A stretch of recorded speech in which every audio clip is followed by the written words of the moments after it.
नमस्कार बच्चों, एक बहुत लंबे समय के बाद एक बार फिर से स्वागत है आपका अपने YouTube channel Hindi by Anita ma'am पर। आप कुशल मंगल से होंगे, स्वस्थ होंगे, आपका परिवार स्वस्थ, तंदुरुस्त व कुशल होगा।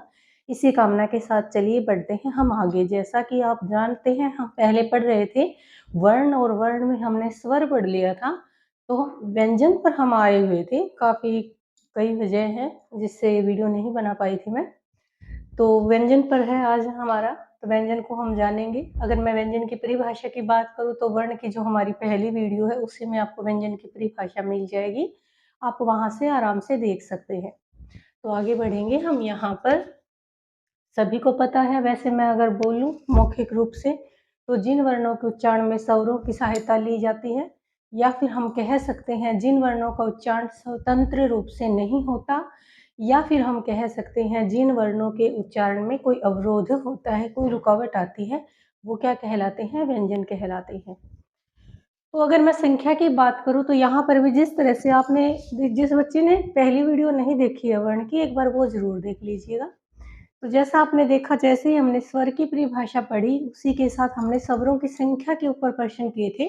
ठीक उसी प्रकार से यहाँ भी हम कुछ प्रश्न करने वाले हैं। क्या क्या प्रश्न रहेंगे? तो हमारा जो सबसे पहला प्रश्न रहेगा वो रहेगा हिंदी वर्णमाला में वर्णों की कुल संख्या।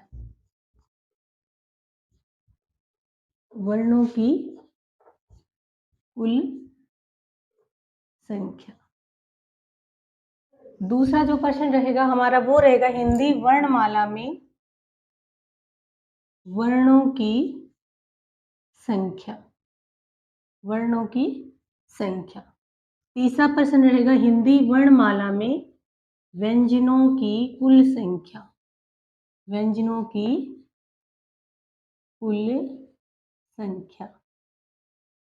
और जो लास्ट क्वेश्चन यहाँ पे हम पढ़ेंगे हिंदी वर्णमाला में व्यंजनों की संख्या। व्यंजनों की संख्या। तो जैसा कि आपको यहाँ पे दिखाई दे रहा, वर्णों की कुल संख्या। अगर हम वर्ण की बात कर रहे हैं तो हम स्वर और व्यंजन दोनों की बात करें, क्योंकि आप जानते हो वर्ण के दो भेद होते हैं, स्वर और व्यंजन। तो स्वरों की कुल संख्या और व्यंजनों की कुल संख्या, वो दोनों जोड़ोगे आप तो आपके सामने क्या आ जाएगी? वर्णों की कुल संख्या आ जाएगी। जैसा कि हमने हमारी पहली वीडियो में पढ़ा भी था, स्वरों की कुल संख्या हम कितने पढ़ते हैं? 13 पढ़ते हैं। स्वर कुल कितने होते हैं? 13 होते हैं। ठीक उसी प्रकार से व्यंजन कुल कितने होते हैं? तो ज्यादा कंफ्यूज ना होना, आपके सामने बोर्ड पर लिखे हुए हैं, वो सारे के सारे अगर आप गिनोगे तो वो संख्या आपको मिलेगी 39। 39। और अगर इनको हम जोड़ेंगे तो क्या बन जाएंगे? 52। यहाँ पर आपके दो प्रश्नों के उत्तर मिल गए हैं आपको। वर्णों की कुल संख्या कितनी होती है? 52। और व्यंजनों की कुल संख्या कितनी होती है? 39। ठीक है। अगला प्रश्न है वर्णों की संख्या। अगर हमसे कोई पूछता है स्वरों की कुल संख्या कितने, तो 13। अगर कोई हमसे पूछता है स्वरों की संख्या कितने, तो हम उत्तर क्या देते हैं? 11। तो 11 स्वर हो जाएंगे और हमारे 33 क्या हो जाएंगे? व्यंजन। तो वर्णों की संख्या हमारी कितनी बन जाएगी? 44 बन जाएगी। और कोई व्यंजनों की संख्या पूछे तो वो आपको यहाँ मिल ही गया उत्तर 33।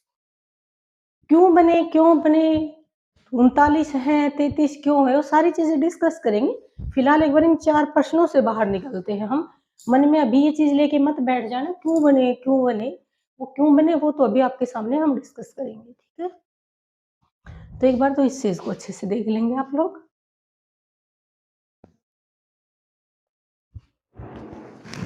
चलिएगा थोड़ा सा और आगे चलते हैं। जब आप सभी को लगता है कि जब व्यंजनों की कुल संख्या 39 है तो 33 क्यों बने, तो हम कहेंगे देखो 4 तो हम यहाँ पे ये निकाल देते हैं।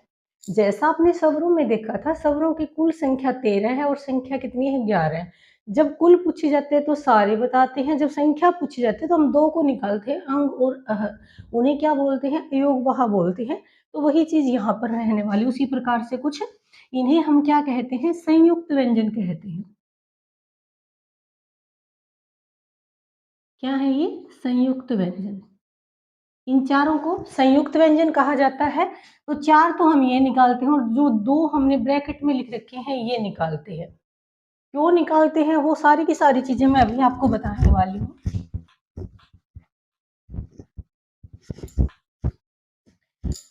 अब कई बार तो बच्चों को आता है, हाँ ये दो तो हटा दो, इन दोनों की तो देखो इनमें फर्क है भाई, कभी सोचो आप लोग एक जैसे हैं, जो ब्रैकेट के बाहर है उनके नीचे बिंदी नहीं लग रही है, ब्रैकेट के अंदर है उनके नीचे बिंदी लगी हुई है, सेम यहाँ भी ऐसा ही है। तो ये अलग अलग चीजें हैं।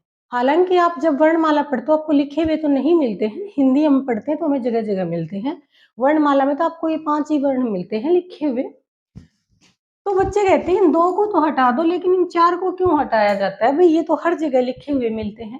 भैया हर जगह तो हमें अंग और अह भी लिखे हुए मिलते हैं, लेकिन फिर भी उनको हटाया जाता है। क्यों हटाया जाता है वो मैंने सारा का सारा उस वीडियो में बताया था। आज हम उसके ऊपर बात नहीं करेंगे, हम बात इनके ऊपर करेंगे, इनको क्यों हटाया जाता है।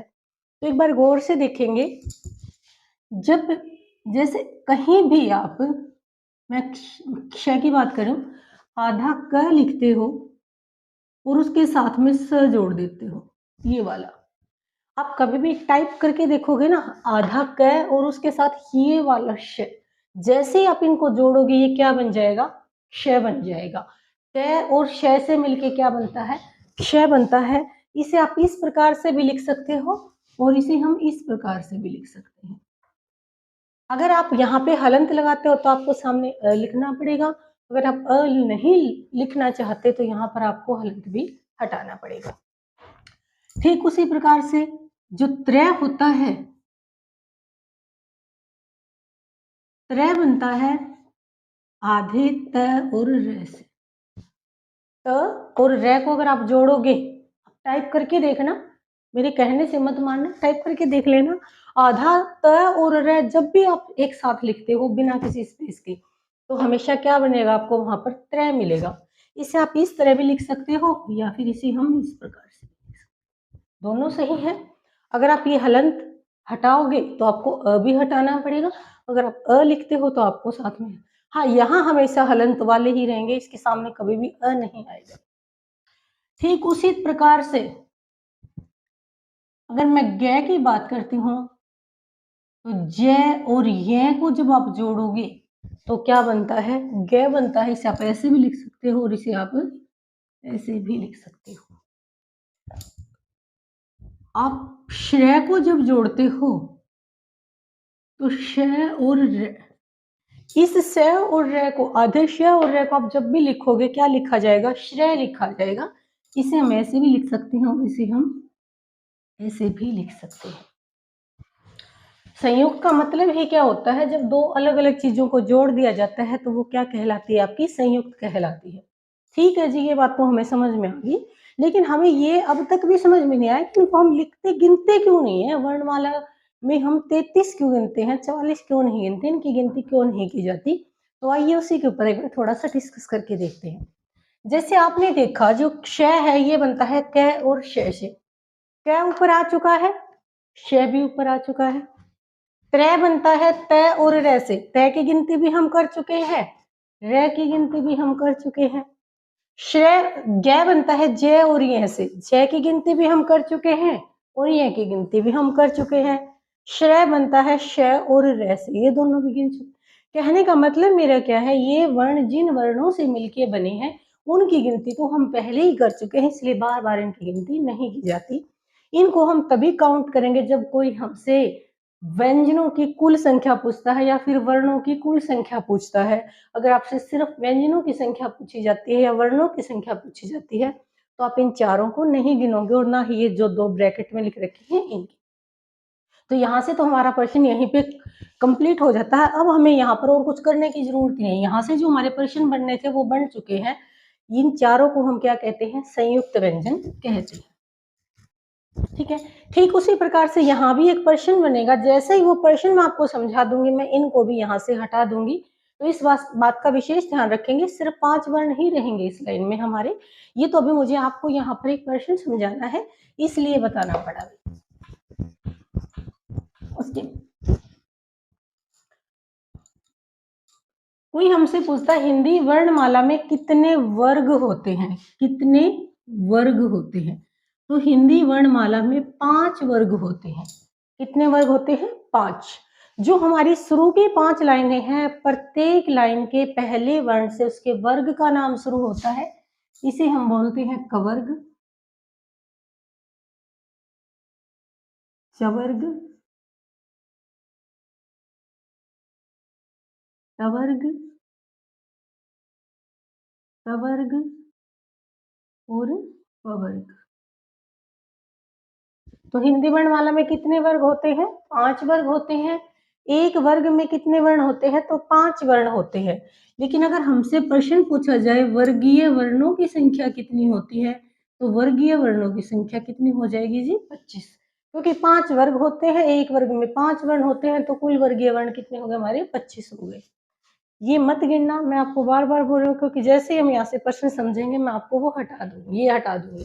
मैंने लिख इस वजह से रखे हैं क्योंकि जब हम वो प्रश्न समझते तो बच्चे सोचते रहते हैं कहाँ से ये है ही नहीं, ये है ही नहीं, तो ये यहाँ से लिए जाते हैं भाई। जब हम यहाँ पहुंचेंगे तब डिस्कस करेंगे, फिलहाल इसके ऊपर कोई भी डिस्कस हम नहीं करते हैं। क्लियर है? यहाँ पर एक आज के दौर का काफी महत्वपूर्ण प्रश्न है, वो और हम करते हैं। प्रश्न है, प्रत्येक वर्ग के 5वें वर्ण को पंचमाक्षर या नासिके कहते हैं। प्रत्येक वर्ग के 5वें वर्ण को पंचमाक्षर या नासिके कहते हैं। पंचमाक्षर, पंचमाक्षर, पंचम प्लस में अक्षर, पंचम का 5वां अक्षर, ये सारे अपने अपने वर्ग के 5वें अक्षर हैं, इस वजह से क्या कहलाते हैं? पंचमाक्षर कहलाते हैं। भी मैं गौर से आप एक बात और देखेंगे, बहुत ज्यादा जगह यहाँ पर जो मैंने नासिक के लिख रखा है, इसकी जगह पे अनुनासिक लिखा मिलता है भाई, कई जगह पे जो पूरी तरह से गलत होता है। अनुनासिक तो होता ही नहीं, अनुस्वार अगर हम बोल दें वो चलेगा, अनुस्वार आप कह सकते हो या नासिक, क्योंकि हर कोई जानता है, हर टीचर भी जानता है अनुनासिक क्या होता है, चंद्र बिंदु होता है। नासिक के या फिर अनुस्वार की बात करूं, वो सिर्फ बिंदी होती है भाई, तो इनके कभी भी चंद्र बिंदु तो बनते ही नहीं है। तो अगर कोई बच्चा अनुनासिक याद करता है, खासकर फिलहाल एचटेट आ ही रहा है, और एचटेट में यहाँ से प्रश्न पूछे जाने के बहुत ज्यादा चांसेस रहते हैं, खासकर इस टाइप का प्रश्न, तो वो बच्चे तो, क्योंकि एचटेट वाले बच्चे इस प्रश्न को बहुत रट के रखते हैं, अनुनासिक अनुनासिक, भाई अनुनासिक तो होता ही नहीं है ये, या तो ये अनुस्वार बोलो, नहीं तो हम इसको क्या बोलते हैं? नासिक के बोलते हैं। क्यों बोलते हैं वो और मैं बता देती हूँ। पंचमाक्षर तो आप सभी को पता ही चल गया, सारे के सारे क्या है? ये पंचम अक्षर है, 5वें वर्ण है, इसलिए क्या कहलाते हैं? पंचमाक्षर। नासिके क्यों कहते हैं? आइए एक उदाहरण के द्वारा मैं आपको समझाने की कोशिश करती हूँ। जैसे कुछ शब्द लिख रही हूं मैं यहाँ पे,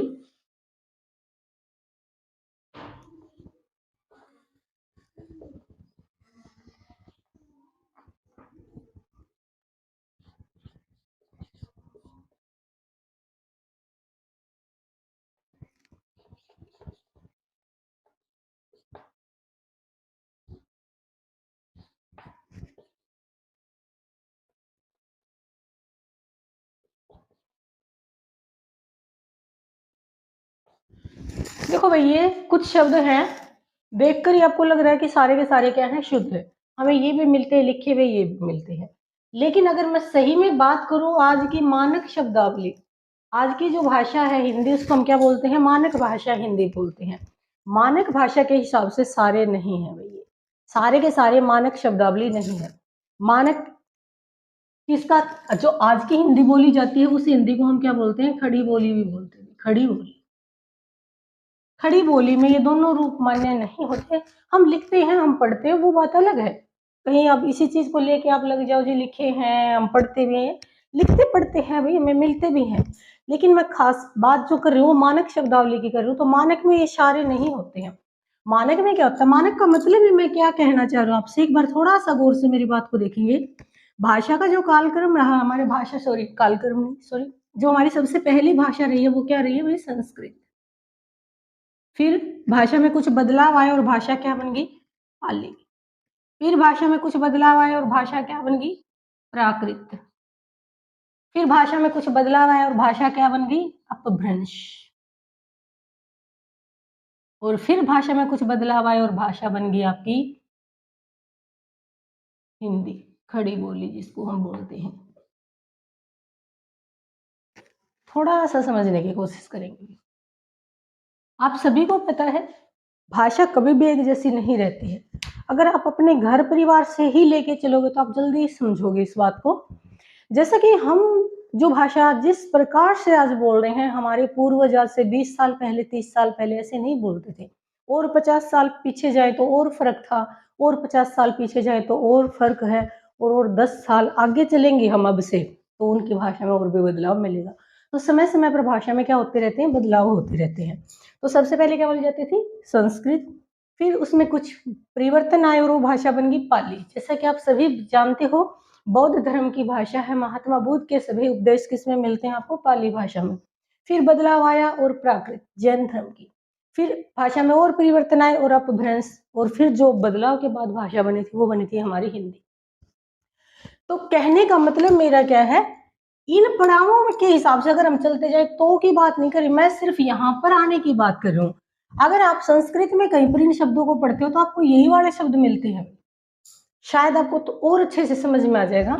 मैंने एक शब्द लिख दिया गंगा,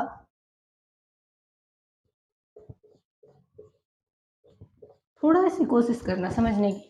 देखो थोड़ी सी डीप फैक्ट है, थोड़ी सी डीप बातें हैं ये, लेकिन हमें नॉलेज होनी चाहिए भाई, कोई दिक्कत नहीं। गंगा शब्द आप ऐसे पढ़ते हो हिंदी में, और संस्कृत में आप मेरे ख्याल से ऐसे नहीं पढ़ते हो, आप कैसे पढ़ते हो? ऐसे पढ़ते हो। जैसे सेम एक शब्द और लिख दिया मैंने, कंघा शब्द आप ऐसे पढ़ते हो भाई हिंदी में, लेकिन संस्कृत में आप कैसे पढ़ते हो?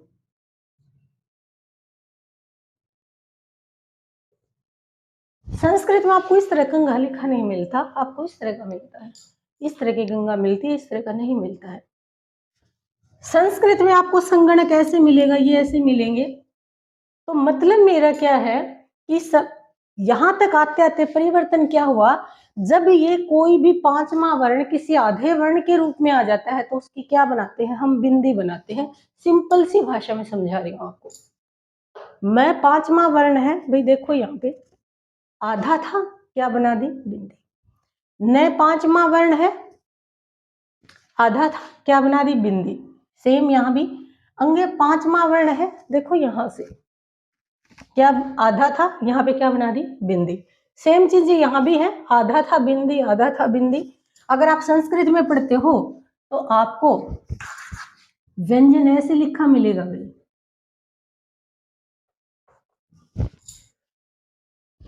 यहाँ आप किसी की कही सुनी बातों पर नहीं, मेरी कही सुनी बातों पर भी नहीं, बल्कि खुद सोच के देखो, आपको ऐसे मिलता है। और हम हिंदी में तो ऐसे पढ़ते हैं इसको। पांचवा वर्ण है भाई, च की लाइन का देखो, पांचवा वर्ण है, आधा था, क्या बना दी गई? बिंदी बना दी गई। तो जब कोई पांचवा वर्ण आधे वर्ण के रूप में आ जाता है तो उसकी हम क्या बनाते हैं? बिंदी। और नॉर्मली हम बिंदी सबको पता है किसकी लगती है? अंक की। और अंक का उच्चारण कहाँ से होता है? नाक से। तो बिंदी का उच्चारण नाक से होता है, इसी वजह से इन सभी को क्या कहा गया है? नासिक के कहा गया है। भी थोड़ी सी देखो वर्ण के टॉपिक के अंदर जो काफी गहरी बातें हैं, थोड़े से डीप फैक्ट है, वो ये वाले ही हैं। वही बात मैं हमेशा, आपने देखा भी मेरी वीडियो में, ना ही तो इधर उधर की बातें होती हैं मुझसे, ना ही कुछ और। मतलब क्या है हमारा, देखो अगर इंटरटेनमेंट करना है तो यूट्यूब पर बहुत सारे चैनल मिल जाएंगे आपको, बहुत सारी बकवास बातें भी मिलेंगी, वहां पे करो। अगर आपको चीजों की सही जानकारी चाहिए होगी तो वहां पर आप इंजॉय को मत देखो, मजा नहीं आया यार, बोर हो गए, बोर हो गए। जब आप किसी भी चीज को पहली बार पढ़ते हो या फिर आप पूरी गहराई में पढ़ते हो पढ़ाई, तो वो आपको ऑटोमेटिक बोर करती है। तो अगर आपको इंटरेस्ट है इन चीजों में तो गौर से समझे। अगर टाइम पास करना है तो फिर यहाँ पे जरूरत नहीं है आपको, फिर किसी और चैनल को आप देखेंगे। तो आप मिलते हैं बहुत जल्द हम अगली वीडियो के साथ, तब तक के लिए धन्यवाद।